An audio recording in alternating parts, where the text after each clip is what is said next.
Hey, what's going on, everybody? Welcome back to the Entertainment Enthusiast. And for today's show, it's the continuation of my end of year lists. Yesterday, it's already on the channel. I did my worst slash least favorite movies of 2024. So I figured to end the year on a positive note and to cover my favorite movies of 2024. Again, like I said in the last night's show, all these lists are subjective, so these are just my personal favorites. But again, everybody's lists are different. They're going to include different movies, and that's the whole fun part about this is we all like different things, and I'm not going to sway you one way or another of to watch a certain one or not watch one. That's not what I'm trying to do. Just want to provide you my thoughts on what of my favorite movies of the year were. And I went into rants yesterday in some of the worst movies, as I should, because some of those were the worst movies of the year. But I digress. So without further ado, let's start dive on in. Let's go dive into my list of my favorite movies of this year. For number 10, The Killer's Game. Now this one didn't get great reviews. On this come out, it's like critics hated this one. I rented this one and I had a whole fun time watching this. This was hilarious. So essentially, Dave Bautista plays an assassin named Joe who's beginning to have headaches, issues, some stuff like that, and he goes to a doctor, like diagnose him. All right, you only have a couple months left to live. So him being in the assassins group, he puts a hit on himself in order for his girlfriend to get his life insurance. Right before the hit's about to start, the doctor calls him up and tells him, I'm so sorry. We switched your vitals or your lab results. We got them misplaced. We misdiagnosed you. So, but Dave Bautista's Joe has to survive his own attempt on his life. This movie is hysterical. It has so many people in this. Um, Dave Bautista's great in this. Ben Kingsley is his friend slash his boss. Sophia Botello, she plays his girlfriend. Mantis from the Guardians of the Galaxy is a rival assassin agency that he goes to put the hit on himself.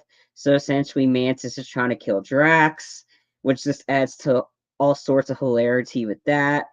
Scott Adkins is one of the assassins, as well as Terry Crews. This is just a dumb, fun, entertaining movie. It's brutal. The kills are brutal, and Batista does a lot of one-liners. What after he kills somebody, he does one-liners just like that, and that just makes that it just it just it's a dumb, fun, turn off your brain type of movie. You might like it, you might not. This one I enjoyed it, and yeah, there was times I was like, ooh, how brutal the kills were. But then when he does the one-liners after he kills them, it just that, and there's all sorts of like different types of groups from ethnicities. They're all trying to kill him, from party girls to Scottish groups to a K-pop group.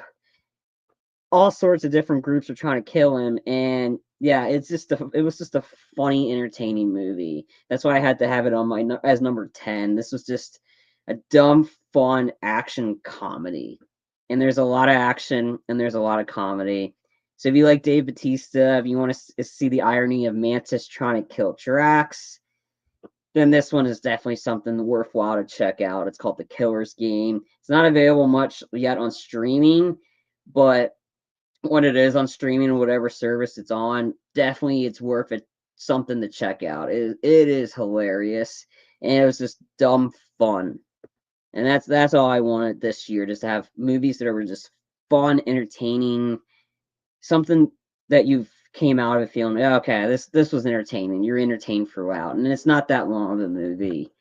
So yeah, that's my number 10. That's The Killer's Game. And my number 9 is Beetlejuice.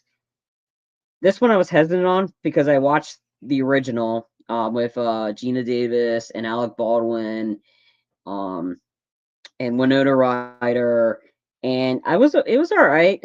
There was moments I chuckled. It was like, it was all right. When I watched the sequel, I started to laugh immediately. I thought I this one clicked. This was just funny, and it was a well done sequel, and it picks up like after the events that of the first one. This was just hilarious. The Catherine O'Hara's mom being cuckoo like she was in the first one, but she's even so more cuckoo in this one. Um, Michael Keane's Beetlejuice was just hilarious. How he like detailing the events of how he met Monica Bellucci's character and him using like one of those telenovela like voices to describe their wedding night. That just made me laugh. This was just fun. I mean, I like this one better than the original. This was just entertaining throughout, and it's just ridiculous fun, and there's many moments where I was laughing, and that's something that these movies are supposed to be funny, and this one was just hilarious. I just had to have it on my list. I just had a great time watching this one. It's on HBO Max or Max now. If you haven't seen that, I think both of them are on there. But if you've seen the first one, but I've been hesitant on the second one, like I was, check it out. It's pretty funny. So that's my number 9. That was quick right into that. So yeah, that was fun, and I definitely recommend checking that one out. Okay, my number 8, Despicable Me 4. I love the Minion movies. The Despicable Me movies are hysterical. I have a fun time watching every single one. The third one was personally my favorite because it has Trey Parker in it. He's the creator of South Park. So anytime he spoke, I just got Randy Marsh vibes. Naming his robot Clyde. So anyway, this one is the continuation of those movies. Um, if you've seen one, like if you've seen the last few, you're gonna like this one. If you weren't a fan of the last ones, there's nothing changing with these. They're just fun movies. Yeah, they're for kids, but there's a lot of adult humor in them, and they're fun. So if you like the last three, the last couple of Despicable Me movies, then definitely check this one out. This was just fun, and I had a good time watching it. I had a lot more fun watching this than Sonic, to be honest. But Sonic was on my least favorite list. So you'll find that on the least favorite movies list that I did yesterday. But this was just fun. I had a good time watching this. My number 7 is Bad Boys Ride or Die. Again, this is the fourth movie in the Bad Boys fame because we thought it was Bad Boys for Life. This one is a lot more comedic than that last one. The last one was a little bit more serious on the serious end. Some funny moments chipped in there, but this one is more comedy, which is going back to where it succeeded.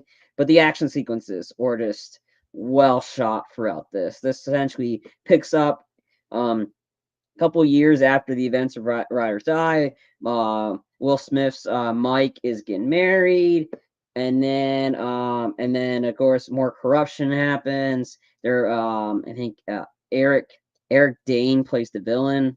I could be wrong on the actor that plays him, but he plays the villain. That's put have like Captain Howard has been charged with something that he had nothing to do. So his bad boys, Mike and Marcus, have to team up to clear his name. And some of the returning castmates from the third one are back in this one. The action sequences are really well shot, though. Great action sequences. That final shootout, the camera work was phenomenal. How they kind of like they made it seem like as a first person, then they flip the camera back, third person, flip it again, back to first person. So but yeah, that was really cool how they did that. Um Reggie is the MVP of this movie. If you don't know who Reggie is,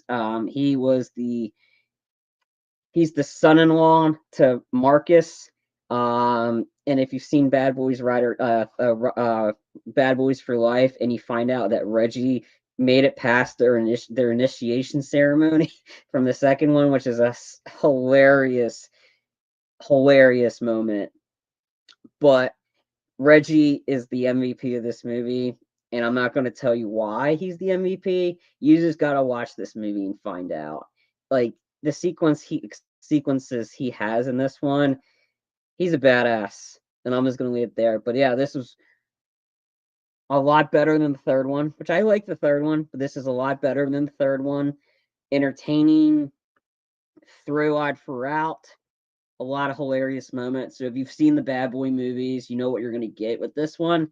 It's more of the same, but if you like that stuff, then definitely check this one out. This is very entertaining, and that's why I had to have that on this one on my list. This was just fun, a dumb like an entertaining summer blockbuster, and that's what Bad Boys Ride or Die was. And I definitely recommend checking that out. Number 6, this one came out earlier in the year, about March or April, and this is Dune Part 2. The sequel was so like so well done. Like so because you already got the basis from the first one. This picks up right when that leaves off, and it's just full gun ho all the way through. Performances were fantastic from everybody involved. Um, the mother character played by Rebecca Ferguson, she's really up to something, and you don't like her character, but she does a really good job with it. Timothée Chalamet is the highlight of these movies. He is so good as Paul Atreides, and then the villain or the henchman was played by Austin Butler. He's so unrecognizable. Like we're getting like Denis Villeneuve knows it gets like Christopher Nolan like type casts, all-star cast, like huge names are involved with all these movies and all of his movies, and the same is for this one. Out the cast he's got for this, and especially how this one ends. I'm really excited to see how they finish this. I didn't read any of the books. I love the first one. Jason Momoa was the highlight in the first one. Was bummed that they killed his character. That was a bummer in the first one because I really liked him. So this one is just the continuation of that. So if you've seen Dune Part 1, you gotta watch this one. Like it's so much superior to the original. It definitely like elevates the game. The action sequences are well shot. They're bigger, bolder. Him riding the sand dune was a sandworm. That was awesome. Like the movie, it's a long runtime, but it goes by fast. Like because you're so sucked into the story. Like this was a well done movie, well done sequel, and I'm interested to see what we got coming for it next. Because since yeah, so I hope this might get nominated for some Oscars. I don't know. It really depends because it's like a very stacked lineup of stuff to choose from. So I'm hoping this one does. I know the best song or original score won't be Hans Zimmer won't get nominated for that because technically it's the same music or score from the first one. So there's a technicality that it's not allowed to be nominated. But this was still a great movie. It came out early in the year, but most people probably forgot about it because we had a lot of great stuff came out in the summer or throughout the year that kind of forgot about this, that kind of took this one out. But this one should not be missed. Whenever you can, watch Dune, and then watch Dune Part 2. This was such a well done movie. Performances above all, this was great. An entertaining movie. That's why it's my number 6. All right. So just a brief recap from my 10 to 6 before I dive into 5 to 1. 10, I had The Killer's Game. 9, Beetlejuice. 8, Despicable Me 4. 7, Bad Boys Ride or Die. And 6, Dune Part 2. All right, now we're going down into my number 5, Gladiator 2. This was a entertaining, fun movie. I like this. I probably like the battle sequences better in this one than the original. Bummed that this is not going to get a lot of nominations, which is kind of a joke because this deserves. There's at least some nominations. This one does. It continues the story from the first one, and yeah, you know the time gap that it was still a great movie. Like Paul Mescal as Lucius, he was so good in this movie. Everybody that was involved with this movie was just did tremendous job. Denzel, then again, Denzel's Denzel. Like you know what you're gonna get with him. A great performance, and Denzel, man, he was a bad mofo. Like like you don't know what his intentions were, so that's why you kept getting sucked into it. But the battle sequences were the highlight of this movie. They were so well shot, choreographed, that I mean the sharks. They had freaking sharks in the Coliseum, and the sharks did some stuff. Like, this is a movie you have to watch in the theaters if it's still playing at your theater. This is the definition of a movie going, theater going experience. And Gladiator 2 was that. You want to go see the epic coliseums. You want to see the battle sequences. You want to see the good performances. Like Denzel was great in this. Paul Mescal was great in this. Pedro Pascal was great in this.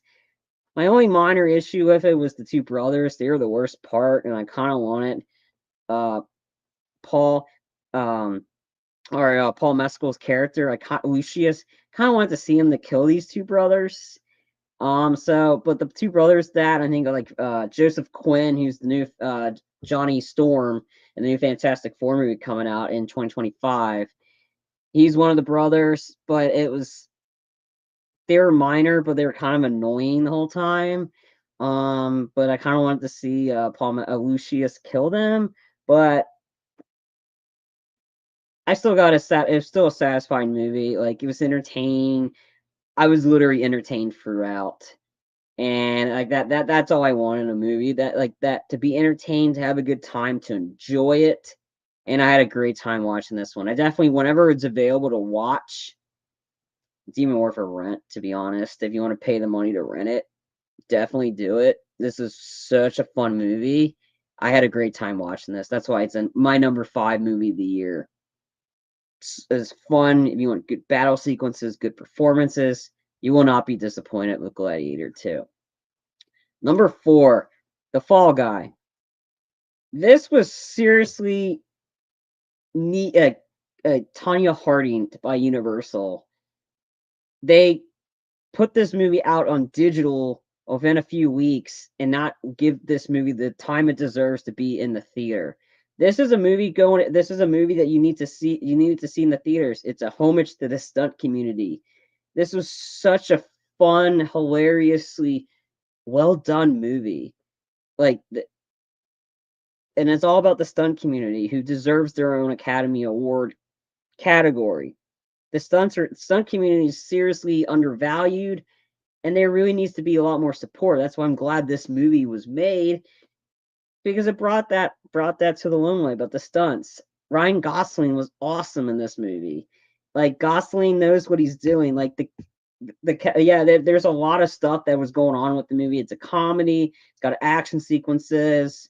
It's a romance story, and I think it all worked. And when you have this, the soundtrack was the highlight of this one, because that same song, Kisses, I Was Made for Loving You, was played throughout the whole net, and that was the theme of this movie, of him trying to get back with the Emily Blunt character. The chemistry between the two of them has been solid. It was solid when they're doing the Academy Awards circuits with their Barbie and Barbenheimer, the two of them playing on the whole, well, I've been running your coattails all summer long, and then like Oppenheimer versus Barbie, all that stuff. But when they're doing the press for this, you just knew the chemistry was solid between the two of them, and it was. This movie, it worked. You were rooting. You had characters to root for, and you're rooting for Gosling's character to get back, to clear his name, to solve whatever was going on, and to be with Jodie. And that was the whole point of that. And it was just, the movie worked. Stunts were incredible. It actually broke in a Guinness World Record for cannon rolls, which the original record belonged to Casino Royale, with, I think it was like 6 or 7 cannon rolls, which is essentially a car that's flipping, but it's rolling. This one broke it 8.5. Like, that is cool. And I'm not joking. It actually did break a record, which is cool.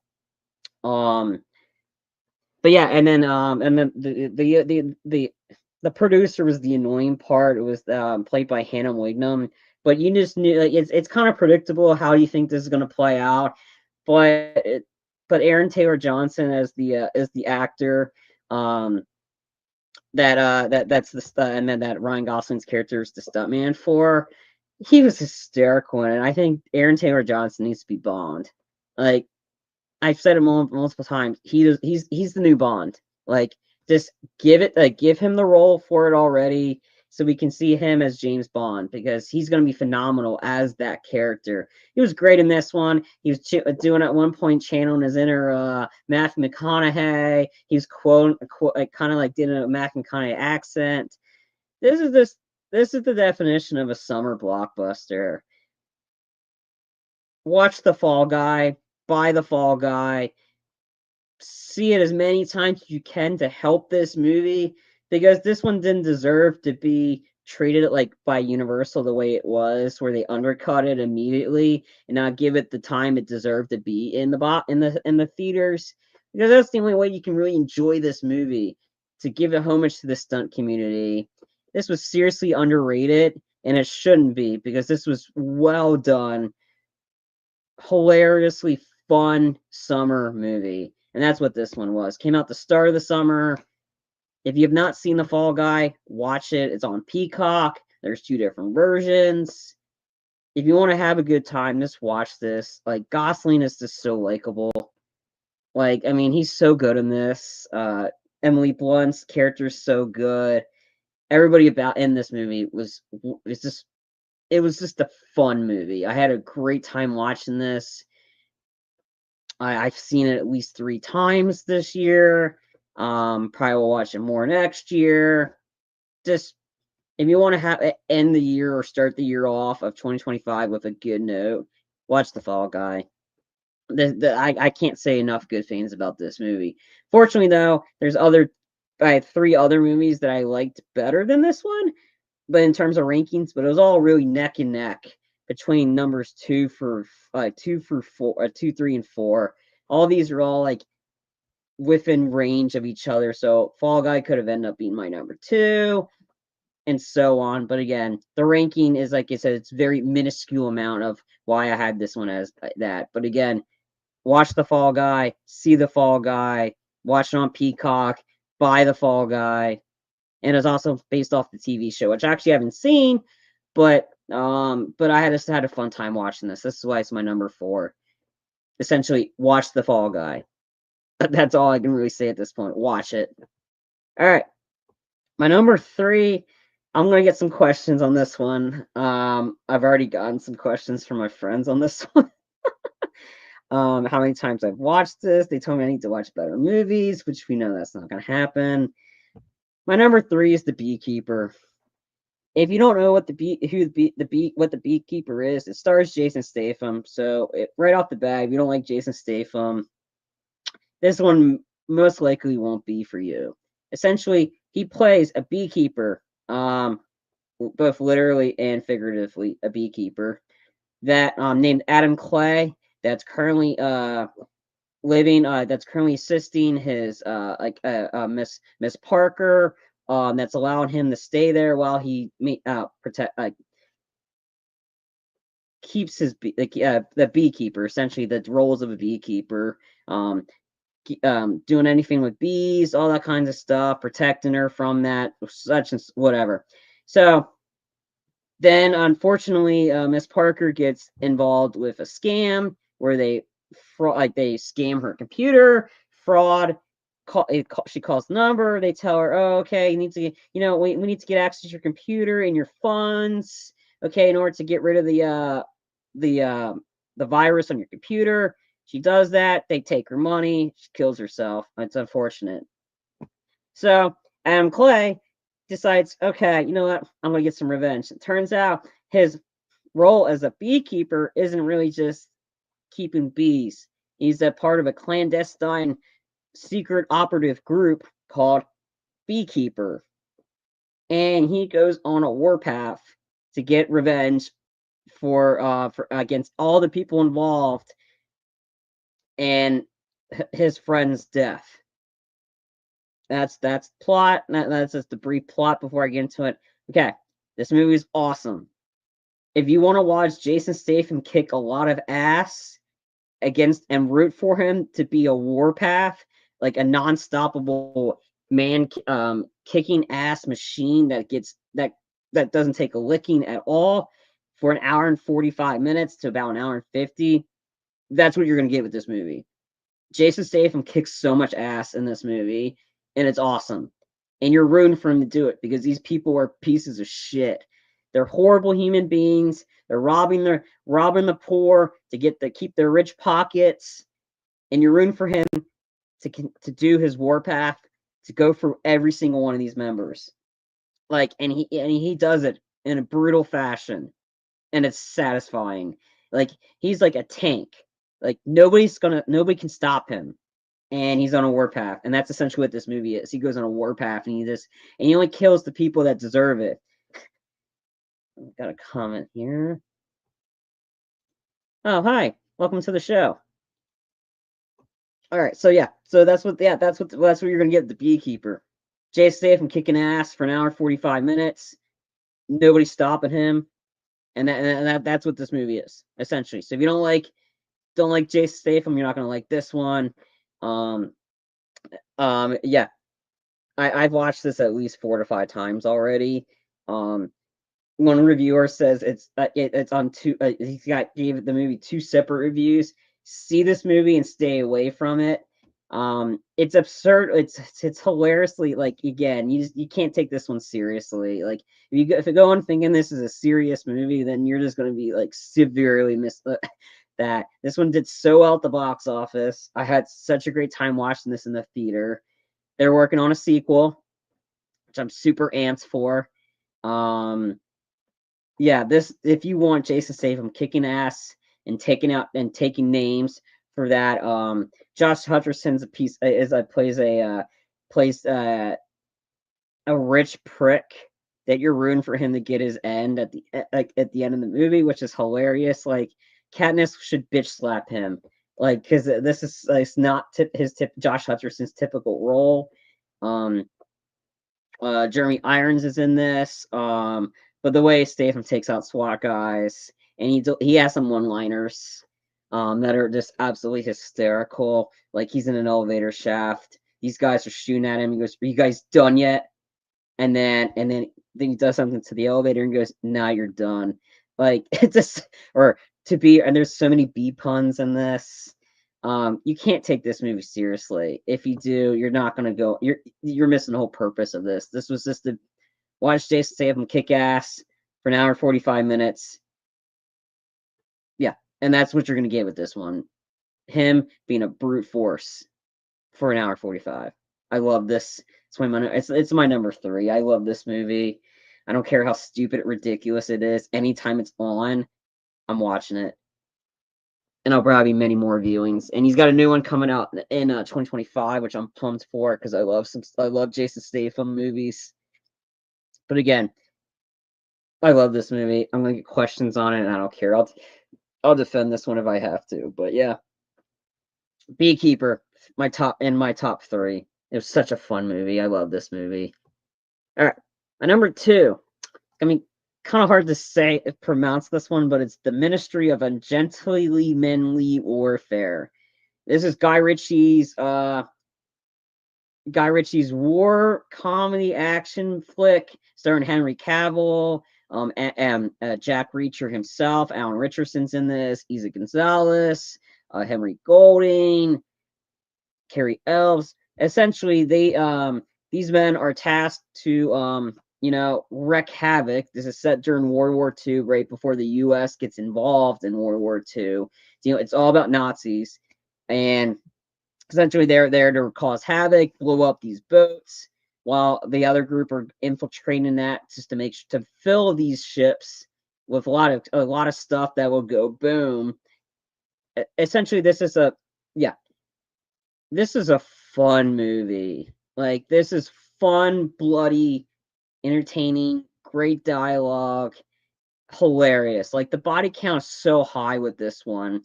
Essentially, I got Inglourious Basterds vibes watching this one.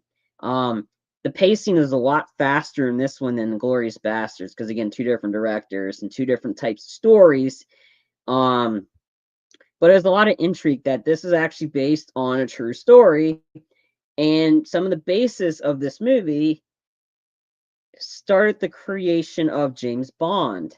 Because Ian Fleming is one of the gentlemen that's involved with with the committee tasking Henry Cavill with this mission to do this, and they based Henry Cavill's character, and that was the basis for James Bond. And I thought that was so cool that this movie it was the start of James Bond, which is the well-known spy saga, a spy series by Ian Fleming.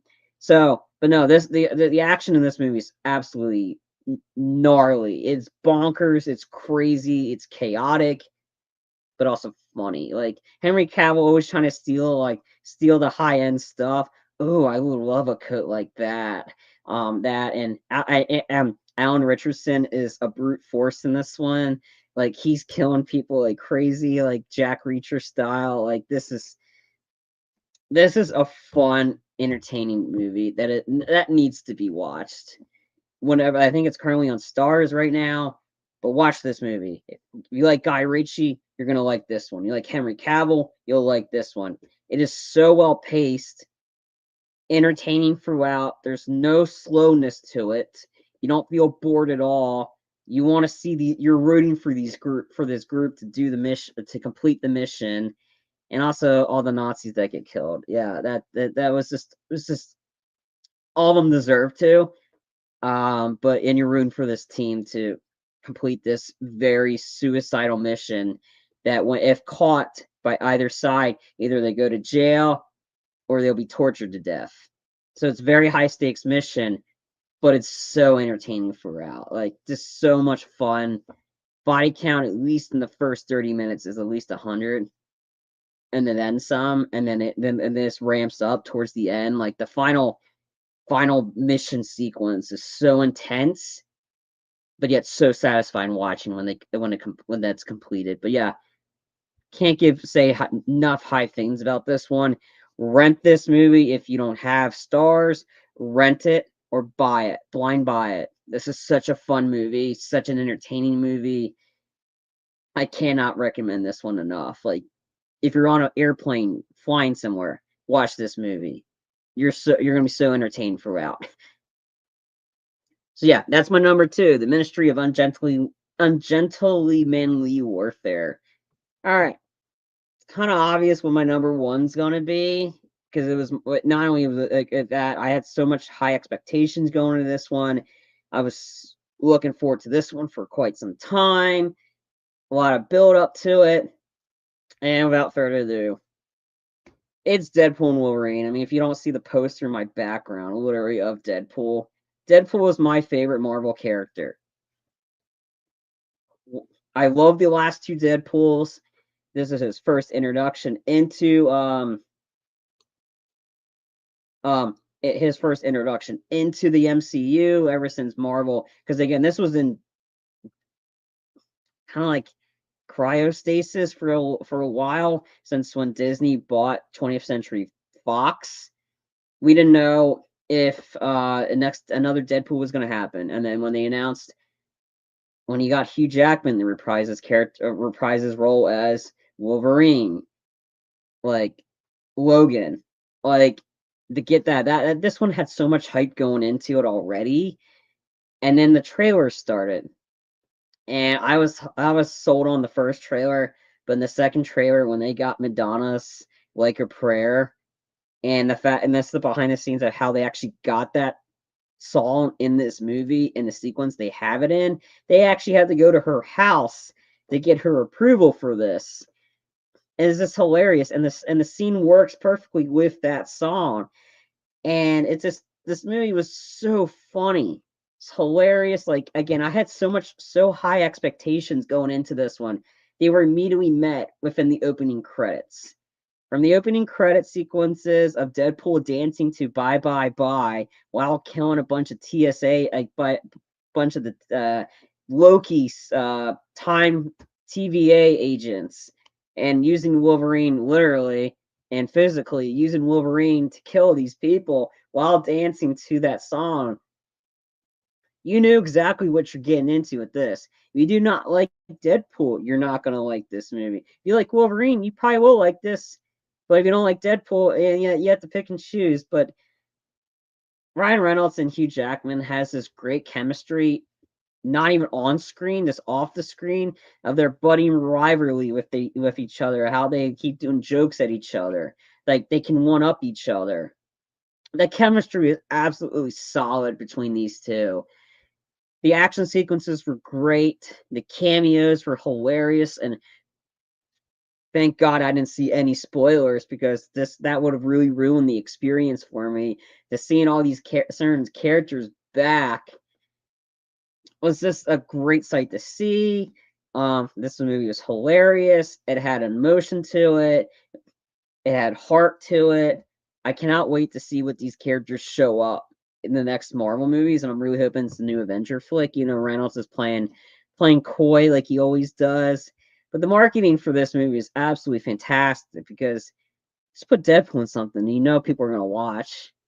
This was so fun. This was my in my prediction, my highest grossing movie this summer, and it lost to Inside Out too, but it broke records for an R-rated movie. This is the highest grossing R-rated movie ever. Like it's going to be a long time before some R-rated movie passes this one because this movie made so much money and it still made money weeks in and weeks out. And for an R-rated movie to do that, very rare. And I'm so glad when it broke Joker's record, and I'm glad Joker 2 flopped because I knew that was going to flop because you made that in a musical. But I digress. But no, this is such a funny movie. Seeing all the Wolverine variants, um, the cameos that were in the action sequences. It was just this is definition of a Marvel movie. This definition of a summer movie, and you got both of them in one. And this was the only Marvel movie last year, and this so well done. I cannot give this one enough praise. It's my number one. I love this movie. I have to watch it again. I just had such a great time watching this. And again, nothing when I knew this one's coming out, nothing was going to beat this as my number one. Some got close. For the longest time, The Beekeeper was my number one movie of the year, but once Deadpool and Wolverine came out, I knew my hype for this one. I knew going in this was going to be my number one, and I came out saying, "Oh yeah, this has definitely solidified my spot as my number one movie of the year." This was just fun, such a fun, entertaining movie. Not for kids. I had to emphasize that, but it's a Marvel movie. Yeah, it's an R-rated Marvel movie, so it's definitely not for kids. Um, but yeah, so yeah, Deadpool and Wolverine, easily my number one of the year. I love this movie. I had such a great time watching this. Summer blockbusters. That's what this is. And you got this one that from the opening get go, you know what you're going to get into. And I knew exactly what I was getting into. A fun movie, seeing two of my favorite characters back together in one movie, seeing Hugh Jackman coming back as Logan to deal with Deadpool's bullshit and to constantly bicker with each other like a married couple. Yeah, cannot say enough great things about this one. So that'll do it for my list of my favorite movies of 2024. So again, I'm going to break that down for everybody that's just tuning on in. At 10, The Killer's Game. Number 9, Beetlejuice. 8, Despicable Me 4. 7, Bad Boys Ride or Die. 6, Dune Part 2. 5, Gladiator 2. 4, The Fall Guy. 3, The Beekeeper. 2, The Ministry of Ungently Manly Warfare, and Deadpool and Wolverine. But since 2024 is ending, we're going into 2025. And tomorrow I will be going live sometime either in the afternoon or the evening. It's not going to be that long of a show, but I'm going to be reviewing my list of my top 10 anticipated movies of 2025. There's some good ones coming out in 2025. So many good ones, I couldn't include them on this list, on my list that I'm going to reveal tomorrow. But a lot of great stuff coming out next year. And then I'll be breaking that down sometime tomorrow. Looking forward to doing that. Look forward to seeing what good stuff we got next year. We got a lot of Marvel movies. Marvel's amping it back up again, so hopefully a lot of more hits. Fingers crossed. New DC movie, Superman, which looks cool. Hoping that one does well. But again, I'll go into that a little bit more in depth tomorrow. So if you like what you see, make sure you click that like and subscribe button.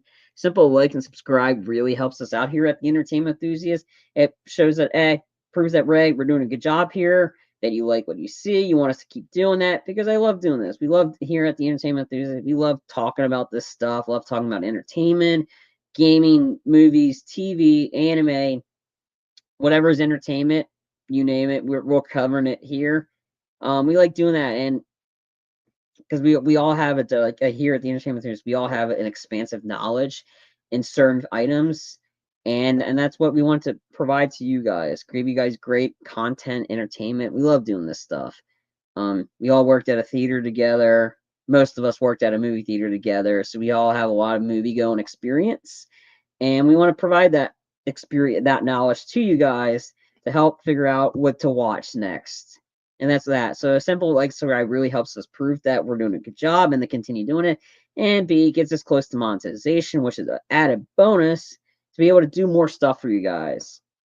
Trailer reaction, top 10 lists, worst top 10 lists. Whatever we do, hit the Entertainment Enthusiast. Anything that we do, yeah, so all the stuff that we do, whether it be movies, trailers, reactions, gaming let's plays, whatever we do, hit the Entertainment Enthusiast.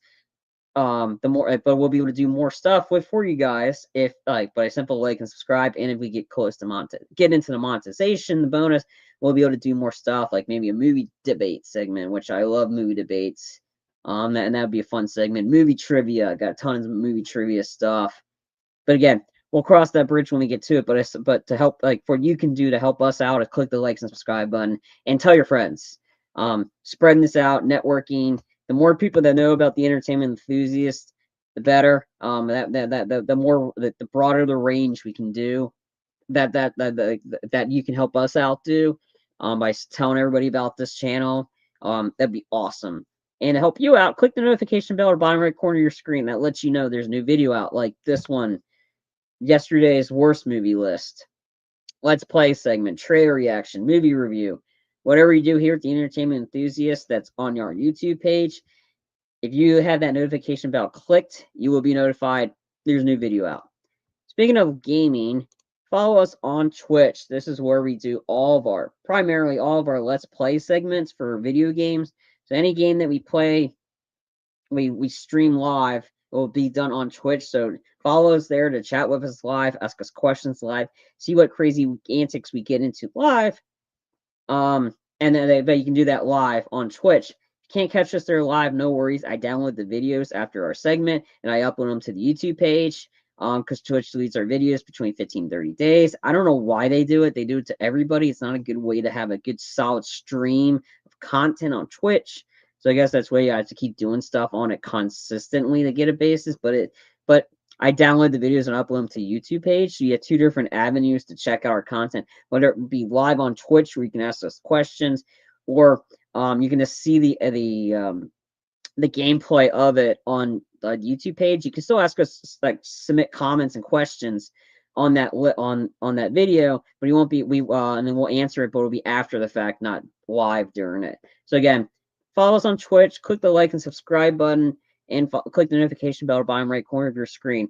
Before I go, what are your favorite movies of 2024? What items on my list didn't make it on my list, but made it on yours? What movies did you not like on my list?